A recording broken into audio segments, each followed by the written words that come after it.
مناظر اسلام قاری چند محمد صاحب جب دعوت دیتے ہیں تو وہ ہمارے لیے تو حکم کے درجے میں ہوتی ہے، اور جب ہمیں یہ بھی پتہ ہو کہ جانا اس مدرسے کے قریب ہے جہاں پہ کبھی حضرت شیخ الحدیث مولانا عبدالسلام کی زیارت ہوتی تھی، تو پھر شوق بھی بڑھ جاتا ہے۔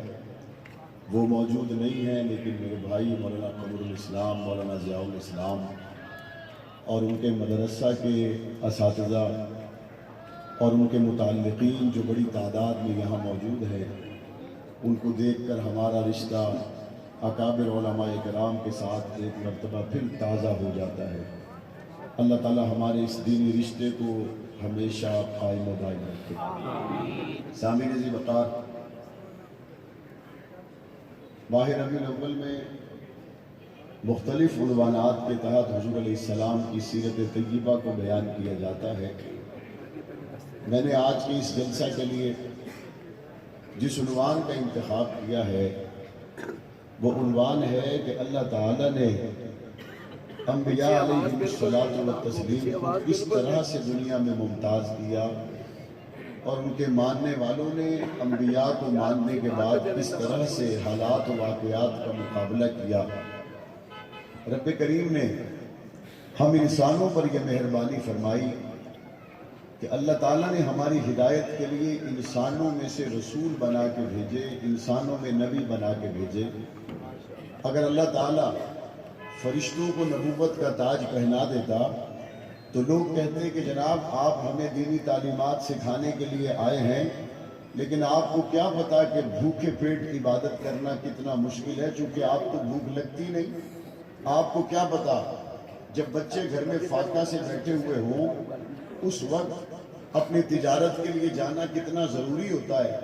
لہذا آپ ہمیں سکھانے کے اعتبار سے کامل ہو سکتے ہیں، لیکن سٹیٹس ایک نہ ہونے کی وجہ سے ہمیں شاید آپ سے پورا فائدہ حاصل نہ ہو۔ اگر اللہ تعالیٰ جنوں کو نبوت کا تاج پہنا دیتے تو وہ جنوں کے پاس بیٹھنے سے انسان وحشت محسوس کرتا، اور ان سے سیکھنے اور سمجھنے کی تمام تر وہ ضروری باتیں وحشت کی وجہ سے وہ نہ سیکھ پاتا۔ اللہ تعالیٰ نے ہم پر مہربانی کی کہ انسانوں کو صرف عقل دے کے اللہ نے چھوڑا نہیں۔ اگر اللہ انسانوں کو عقل دے کے چھوڑ دے اور اسی عقل کو بنیاد بنا کر قیامت میں رب یہ سوال کرے، بتاؤ میں نے تمہیں دنیا میں بھیجا تھا، عقل کا جوہر تمہارے پاس تھا، تم نے مجھے پہچانا نہیں، تو عقل والا انسان قیامت میں رب کے دربار میں حجت پیش نہیں کر سکتا کہ رب کریم اس جوہر کے مل جانے کے بعد اگر میں نے آپ کو نہیں پہچانا، آپ کی توحید کو نہیں جانا، آپ کی عبادت نہیں کی، تو اس کا صاف مطلب یہ ہے میں نے اپنے اس جوہر کو استعمال نہیں کیا۔ لیکن اللہ تعالیٰ نے عقل دینے کے بعد انسانوں پر مزید مہربانی یہ کی، ہم انسانوں میں اللہ نے نبی بھیجے، ہم انسانوں میں اللہ نے رسول بھیجے۔